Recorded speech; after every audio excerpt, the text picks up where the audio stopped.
In the last chapter, we listened to chapter 10 titled The Visit. What special Sunday is Julie's father celebrating? Go ahead and type in the chat. What special Sunday is Julie's father celebrating? Thinking back to the last chapter we just listened to.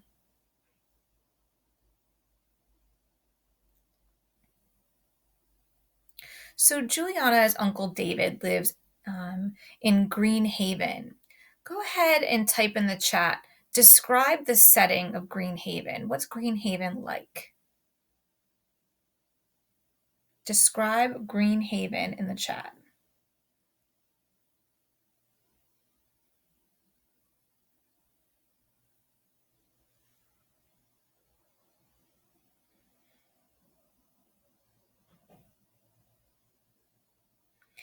David was doing pretty good up until the ice cream incident.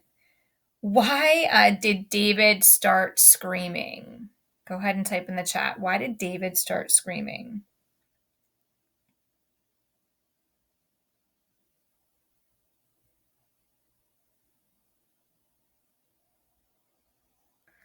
And my final question, Julie decided she was through with Bryce and they might be going over there for dinner. So what made her finally decide that she was done with Bryce Losky?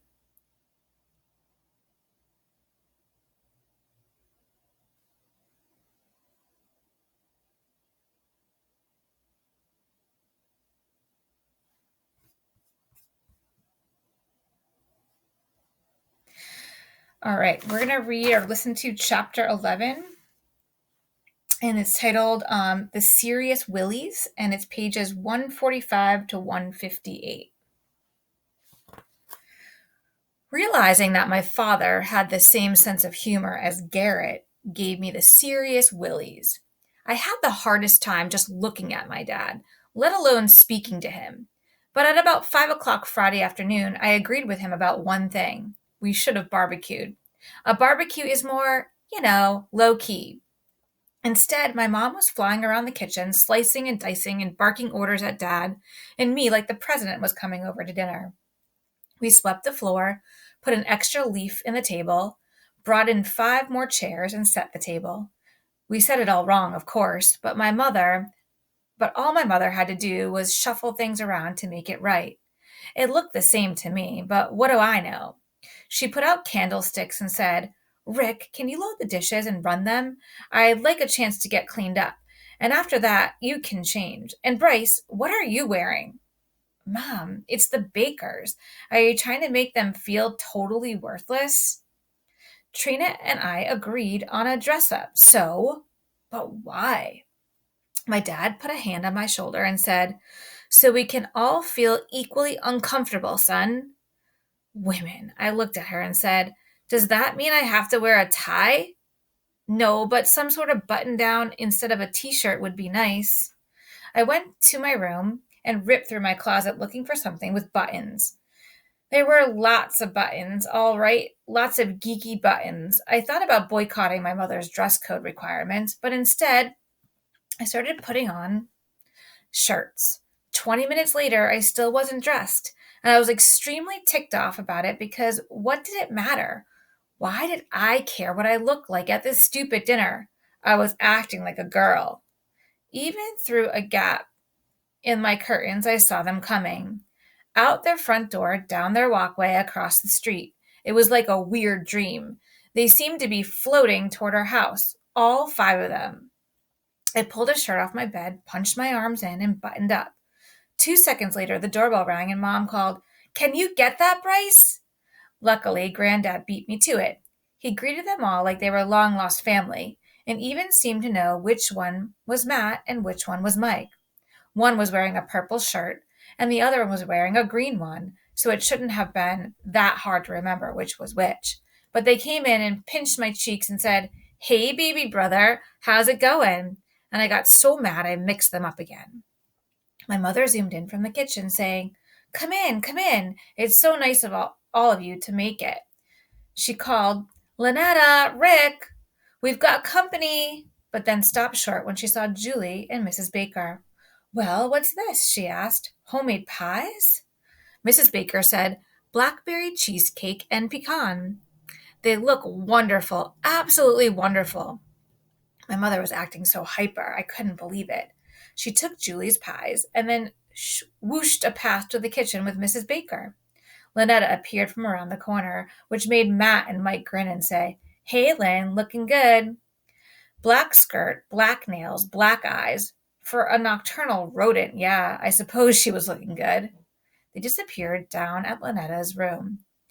And when I turned around, my granddad was taking Mr. Baker into the front room, which left me in the entry hall with Julie, alone. She wasn't looking at me. She seemed to be looking at everything but me. And I felt like an idiot, standing there in my geeky button down shirt with pinched cheeks and nothing to say. And I got so nervous about having nothing to say that my heart started going wacko on me, hammering like it does right before a race or a game or something. On top of that, she looked more like that stupid picture in the paper than the picture did. And if that makes any sense, not because she was all dressed up, because she wasn't. She was wearing some normal looking dress and normal looking shoes, and her hair was the way it always is, except maybe a little more brushed out. It was the way she was looking at everything but me, with her shoulders back and her chin out, and her eyes flashing.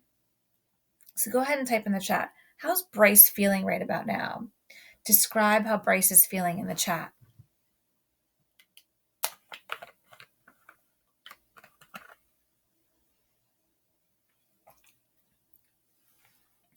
We probably only stood there for 5 seconds, but it felt like a year. Finally, I said, "Hi, Julie." Her eyes flashed at me, and that's when it sank in. She was mad. She whispered, "I heard you and Garrett making fun of my uncle in the library, and I don't want to speak to you. You understand me? Not now, not ever." My mind was racing. Where had she been? I hadn't seen her anywhere near me in the library. And had she heard it, or had she heard it from someone else? I tried to tell her it wasn't me, that it was Garrett, all Garrett, but she shut me down and made tracks for the front room to be with her dad. So I'm standing there wishing I'd punched Garrett out in the library so Julie wouldn't stick me in the same class as someone who makes special needs jokes, when my dad shows up and claps me on the shoulder. "So, how's the party, son?" Speak of the devil. I wanted to whack his hand off my shoulder. He leans out so he can see into the front room, and says, "Hey, the dad cleans up pretty good, doesn't he?" I shrug away from him. "Mr. Baker's name is Robert, Dad." "Yeah, I knew that." He rubs his hands together and says, "I guess I ought to go in and say hello." "Coming?" "Nah, Mom probably needs my help." I didn't run off to the kitchen, though. I stood there and watched Mr. Baker shake my father's hand. And as they stood there, pumping and smiling, this weird feeling started coming over me again. Not about Julie, about my father. Standing next to Mr. Baker, he looked small, physically small. And compared to the cut of Mr. Baker's jaws, my dad's face looked kind of weaselly. This is not the way you want to feel about your father. When I was little, I'd always thought that my dad was right about everything and that there wasn't a man on earth he couldn't take. But standing there looking in, I realized that Mr. Baker could squash him like a bug. Worse, though, was the way he was acting. Watching my dad chum it up with Julie's dad, it was like seeing him lie. To Mr. Baker, to Julie, to my grandfather, to everybody. Why was he being such a worm? Why couldn't he just act normal? Civil? Why did he have to put on such a phony show? This went way beyond keeping the peace with my mother. This was disgusting. And people said I was a spitting image of my father. How often had I heard that one? I never thought about it much, but now it was turning my stomach. Mom jingled the dinner bell and called, "Hors d'oeuvres are ready," and then saw me standing still in the hallway. "Bryce, where'd your sister and the boys go?" I shrugged. "Down to her room, I think." "Go tell them, would you? And then come have some hors d'oeuvres." "Sure," I said. Anything to get rid of this taste in my mouth. Lynetta's door was closed, and normally I would have knocked and called, "Mom wants you," or "dinner," or something, but in that split second before my knuckles hit wood, my hand became possessed by evil baby brother. I turned the knob and walked right in. Does Lynetta freak out or throw stuff at me and scream for me to get out? No, she ignores me. Matt and Mike give me a nod, and Lynetta sees, but she's got her hands over some headphones and her whole body's bobbing up and down as she listens to a portable CD player. Matt or Mike whispered, "It's about over. We'll be right there." Like, of course I was there to say it was time to eat. What else would I be doing there? Something about that made me feel, I don't know, left out. I wasn't even a person to those guys. I was just a baby brother. Nothing new there, but now it really bugged me. Like all of a sudden, I didn't fit in anywhere. Not at school, not at home, and every time I turned around, another person I'd known forever felt like a stranger to me. Even I felt like a stranger to me. Standing around eating little round crackers smeared with whipped cheese, and fish eggs didn't do much for my mood either. My mother was acting like an entire swarm of busy bees. She was everywhere, in the kitchen, out of the kitchen, serving drinks, handing out napkins, explaining the food, but not eating a thing. Lynetta didn't buy Mom's explanation on the hors d'oeuvres. She wound up dissecting hers, categorizing the parts into gross, disgusting, and revolting. Hanging near her didn't stop the Baker boys from shoving crackers in whole, though. Man, I was just waiting for them to wrap themselves around a table leg and flex. Julie, her dad, and my grandfather were off to the side talking nonstop about something, and my dad was over with Mrs. Baker looking about as stupid as I felt, standing by myself, talking to no one. So go ahead and type in the chat. What's happening with Bryce right now? How is Bryce feeling? Type in the chat. What's happening with Bryce right now? How is Bryce feeling?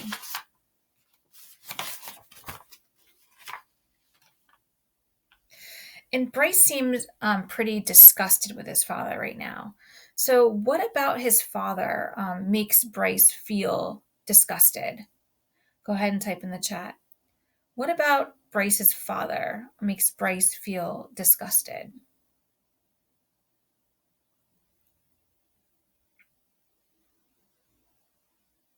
My mom flutters over to me and says, "You doing okay, honey?"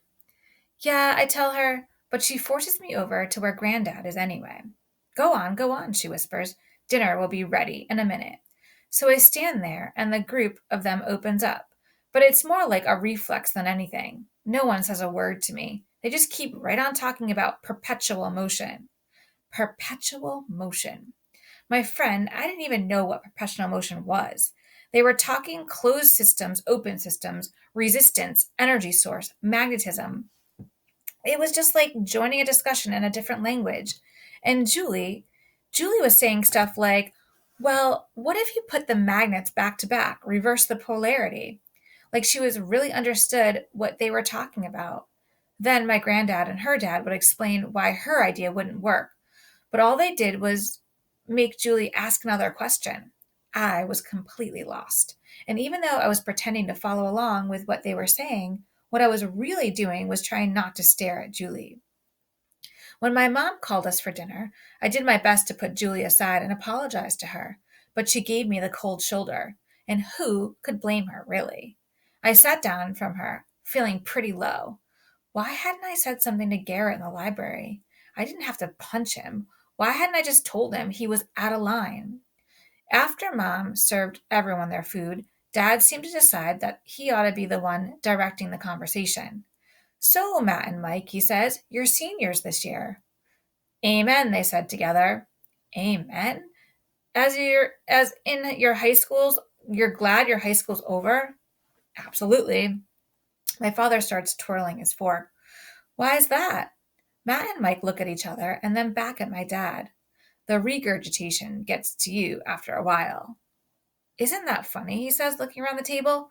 "High school was probably the best time of my life." Matt or Mike says, "Seriously? Dude, it's totally lame." Mrs. Baker shoots him a look, and that doesn't stop him. "Well, it is, Mom. It's that whole Robotron attitude of education. Confine, confute, conform. I've had totally enough of that scene." My dad eyes my mom with a "I told you so" grin, and then says to Mike and Matt, "So I take it college is out of the question?" God, what was with him? In a flash, I was clutching my fork and knife, ready to duke it out for a couple of guys who pinched my cheeks and called me baby brother. I took a deep breath and tried to relax, tried to dive down to calmer water. This wasn't my fight. Besides, Matt and Mike seemed cool with it. "Oh no," they said. "College is totally a possibility. Yeah, we got accepted to a couple of places, but we're going to give the music thing a shot first." "Oh, the music thing," my father says.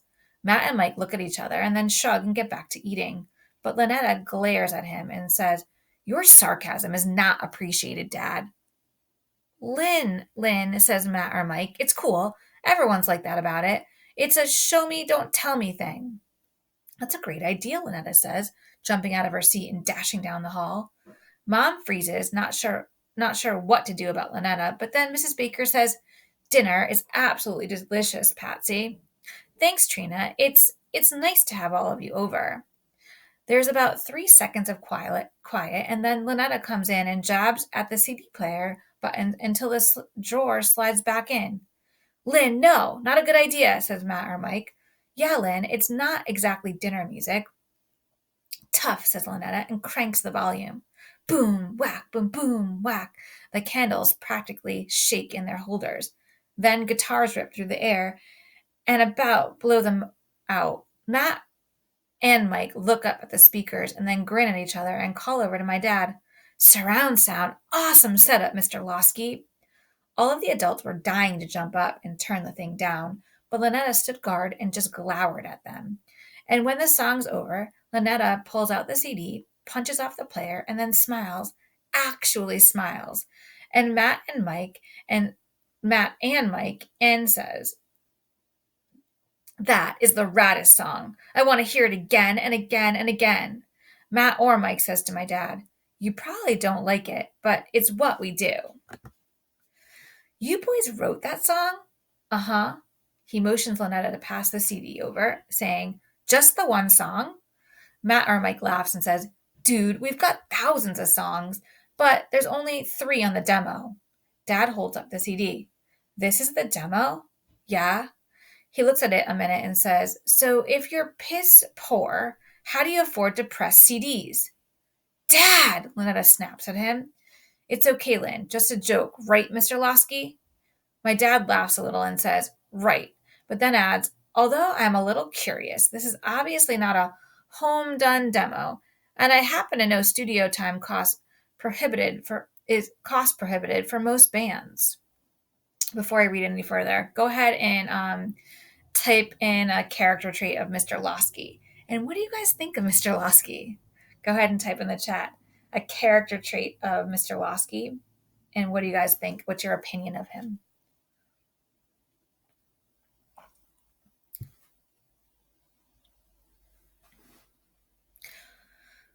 Matt and Mike interrupt him with a slamming hard high five. And while I'm getting uptight about my dad asking them questions about money, of all things, my mom's fumbling all over herself, trying to sweep away my dad's big paw prints.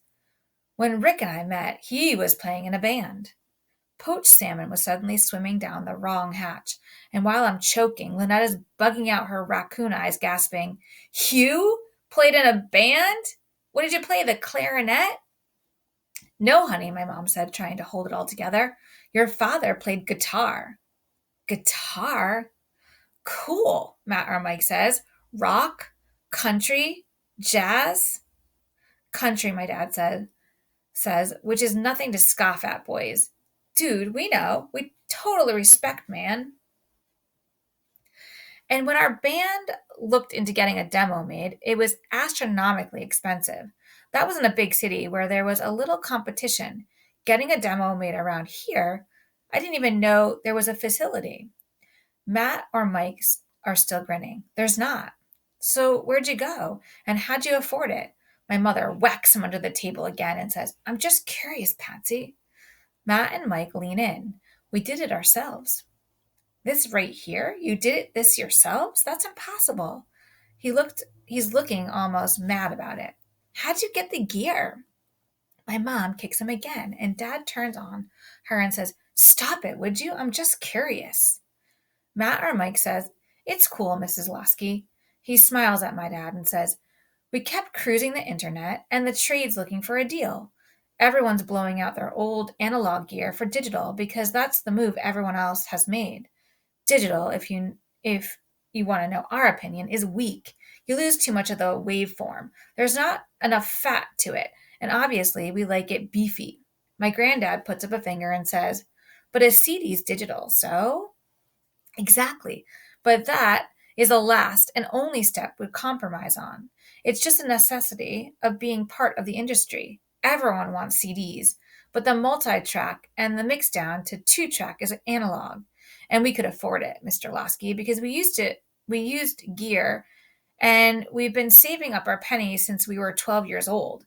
He grins and says, You still play? We could, lay down some of your tunes if you want. My dad looks down, and for a second, I couldn't tell if he was going to get mad or cry. Then he sort of snorts and says, Thanks, but that's not me anymore, which was probably the only honest thing my dad said all night. After that, he was quiet. He tried to plaster up a smile now and then, but man, underneath, he was broody, and I was feeling kind of bad for him. Was he thinking about the good old days, playing in a band? I tried picturing him in a cowboy boots and a cowboy hat, with a guitar strapped around his shoulder, playing some old Willie Nelson song. He was right. It just wasn't him. But the fact that it ever had been made me feel like even more like a stranger in a strange land. Then, when the night was over and the bakers were piling out the front door, something else strange happened. Julie touched my arm. And for the first time that night, she was looking at me. It was that look, too, channeled directly and solely at me. She said, I'm sorry I was so angry when we first came in. Everyone had a good time, and I think your mom's really nice for inviting us. Her voice was quiet, almost a whisper. I just stood there like a moron, staring at her. Bryce, she says, touching my arm again, did you hear me? I'm sorry. I managed a nod, but my arm was tingling and my heart was pounding, and I felt myself pulling toward her.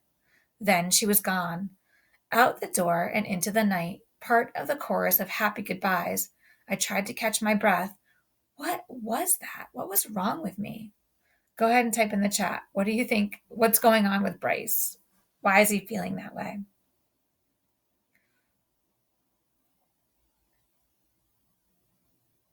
Was there anything wrong with Bryce? My mother closed the door and said, There, now what did I tell you? This is one delightful family. Those boys are nothing like I expected. Lynetta, why did you tell me they were so charming? They're drug dealers, is what they are. Everyone turned to my father and dropped their jaws. What? My mother said. There is no way those boys could afford to buy recording gear like that. He glared at Lynetta. Isn't that so? Lynetta's eyes looked like they were going to pop right out of her head. Rick, please, my mother said. You can't just make accusations like that. It's the only thing that makes sense, Patsy. Believe me, I know how musicians are. There is no other explanation for this. Lynetta shouted. I happen to know for a fact that they don't use or deal. Where do you get off saying something like that? You are such a two-faced, condescending, narrow-minded jackass. There was a split second of silence, and then he slapped her, smack, right across the cheek. All right, now how do you really feel right now about Mr. Lasky? Go ahead and type in the chat. How do you feel about Mr. Lasky?